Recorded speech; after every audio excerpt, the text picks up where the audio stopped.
Tac Chec is our most popular game. It's the fastest, easiest way to learn chess. We designed it with a zip-up bag, and this makes it very easy to store and take with you on vacations. The instructions are now in 14 languages. It is sold in Europe and the US in many stores. There are 4 primary pieces on a chessboard. The movement of these is very easy. The first piece would be the bishop. Think of it as a Catholic bishop. C for Catholic, C for color. The piece stays on the same color that it starts on. So on a regular chessboard there's 2 of them. One starts on white and one starts on black squares. If the piece is in the corner, it could move as many squares as it likes in a diagonal motion, staying in the same color, as long as there's no pieces in the way. It would capture on the diagonal, so if there's a black piece on the board, it could capture that, as long as it does not jump over another piece. The next piece on the chessboard is the pawn. The pawn is, in Spanish and a number of other languages, it is called a peon. Peons we think of as peasants.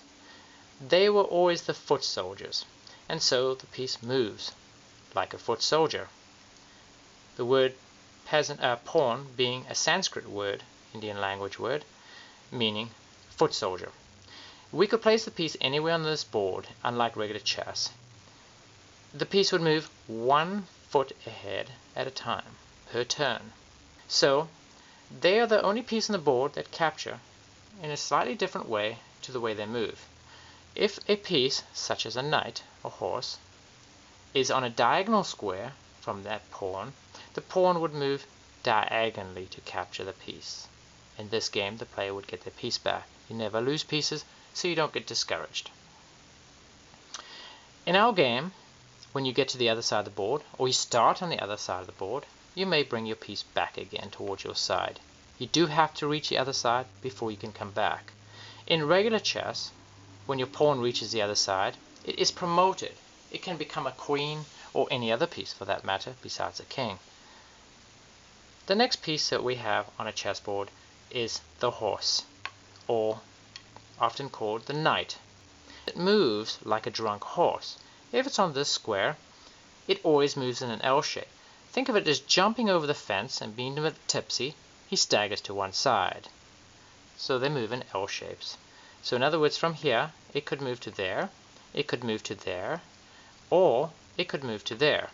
Notice it could only go to 3 positions from that spot. If the piece is placed in the middle, one of the middle 4 squares, it actually could reach 4 different positions. 1, 2, up to, 1 across, 3, up to, 1 across, 4 positions. This is a basic principle of regular chess. Try and dominate the center of a chessboard. There's a tremendous strategic advantage to this, as you've just seen. You can reach more squares from the center than you can from the side.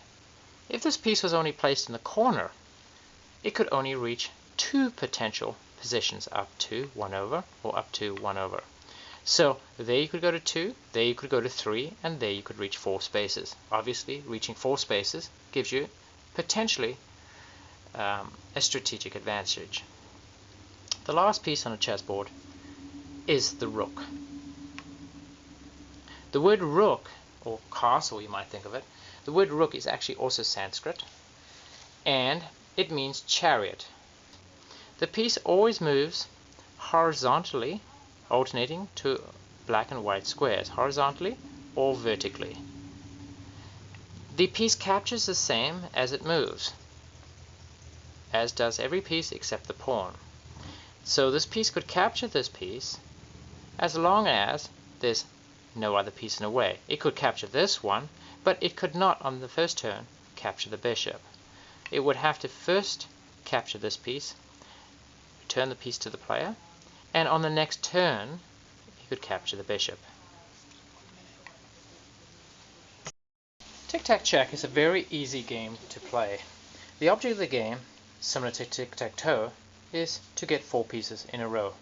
This could be diagonally, such as this, or on a black squares, or vertically, or horizontally on any row of squares. And to do this before your opponent does, the game starts with no pieces on the board, which makes it a lot quicker to learn to play than regular chess, where you do have to put pieces on the board. On your first turn, white always starts, as in regular chess, you would place a piece on the board. On your first 3 turns, players can only place pieces on the board. They cannot move or capture. The reason for this is to get people to think about position. Position, as in regular chess, is everything. Position such as dominating the center of the chessboard, because it gives you a lot more options. In this case, I'd place another piece on the board. It looks like I'm trying to make a row this way, and this player could place a piece over here, which looks like he's making a row this way. I could place another piece on the board.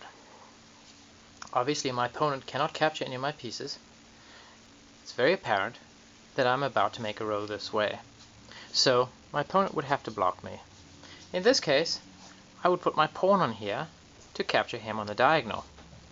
But since he now has 3 pieces on the board, it's actually very easy for him to do one or two things. He could capture this piece, and I would it would be returned back to me. Or, better yet, he could just move the piece out of the way. And the advantage of that position is that my piece can no longer capture him. In fact, it can no longer move, period. So, I will have to try another plan. I could consider making a row this way, since I cannot make one this way anymore, since I cannot move the pawn. And I really have no choice. I cannot do a row on a diagonal because the pawn is not on the white square. So the only option I have left to me is to either move my bishop out the way and another turn move this piece forward to make a diagonal this way, or, quicker yet, I could just capture the piece. I would give the piece back to my opponent and it would be their turn. The game looks like it could go around in circles, and sometimes it does if you do not play to win. You cannot play defensively by just capturing your opponent all the time. Another tip to playing the game well is to not fixate on making a row in the same place all the time. Change your row. Make your opponent look like you're going think you're going one way when you're actually going in another direction. And also avoid putting your pawn on the board as long as possible. As you can see in this position, my pawn is on the board, and I'm very restricted now to making a row in one direction. It's very easy for my opponent to see this and to counter it while easily outmaneuvering me into a better position. Although I dominate the center of the board, the pawn has effectively neutralized any attack I can create. So overall, it's a very simple game, but has considerable amount of strategy and possibilities. So try it out, and I wish you all the best.